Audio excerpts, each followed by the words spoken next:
Ottawa, the country's 8 fastest sprinters crossed the line in one big blur, leaving the Terry Fox Stadium crowd in suspense and meet announcers lost over who was the actual winner. Toronto's Aaron Brown won the men's 100-meter final at the Canadian Track and Field Championships Friday night, while 3-time Olympic medalist Andre De Grasse finished third, in a race so tight it took officials a couple of minutes to decide the winner. Less than a tenth of a second separated the first 6 sprinters. "It's great, you can't just mail it in and check off a win at the Nationals," Brown said. "You've got to come with your A game, and anybody on any given day can step up and run fast, which is good for the sprint depth in Canada. With what we want to do and achieve in the relay pool," meet announcers initially announced Bismarck Boateng as the victor in 10.16 seconds, prompting a loud roar from the Toronto sprinter. But Brown ran an identical 10.16 seconds, forcing officials to go to the thousandths of a second to determine Brown as the winner. De Grasse, who's having an off year after last summer's hamstring injury, crossed third in 10.20. "It's always good to see these guys line up like that. You never know, it's unpredictable. It shouldn't be a predictable race," said Canada's head coach Glenroy Gilbert. "Something like this shows people like a Bismarck that, hey, you know, athletes can be beaten. You've just got to come prepared and ready to compete." Brown, the Commonwealth Games silver medalist in the 200 meters, also praised Boateng for his unexpected silver, saying, "I'll be mindful of him next time I race." De Grasse had barely qualified for the final after finishing third in his semifinal.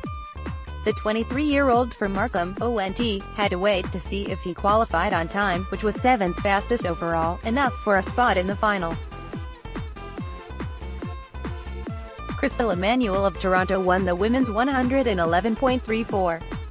De Grasse has had a slow start to the season due to a hamstring injury that forced him to withdraw from last summer's World Championships. He also recently became a dad. His girlfriend Nia Ali gave birth to their daughter Yuri on June 24. The 23-year-old from Markham, ONT, said his time was a positive result on a disappointing season. "It was a good race. Think if I had 1 or 2 more meters, I might have caught them, but definitely it's a step in the right direction from the beginning of the season, so I'm just looking forward to trying to improve on that, and finish the season strong," De Grasse said. He took losing his Canadian title in stride. "Fortunately for me, it's an off year. It's not a World Championship or Olympic year, so that takes a little bit of pressure off of me," De Grasse said. "I still want to perform well, but it takes a bit of pressure off me, so I can just relax and compete and have some fun. Definitely this is a little bit of a struggle this year, but I think the important thing is I came out healthy and I'm on the right track moving forward." A victory this week comes with an automatic berth in the NACAC Championships, for athletes from North America, Central America and the Caribbean, August 10 to 12 in Toronto.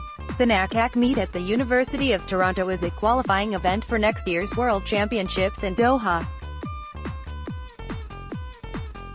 Emmanuel, who was 7th in the 200 in last summer's World Championships, roared with delight after crossing the finish line. "I'm the beast," she said, laughing. "The beast isn't always silent. The season has been rocky," she added. "I had a few injuries, so to come out here and perform like I did, that's what the real scream was. I came and defended my title for the 3rd time." Leah Buchanan was 2nd in 11.47, while Felicia George, who won bobsled bronze with Kaylee Humphries at the Pyeongchang Olympics, took bronze in 11.63. A day after athletes battled 36°C heat, temperatures dipped to 18°C for Friday night's events at Terry Fox Stadium.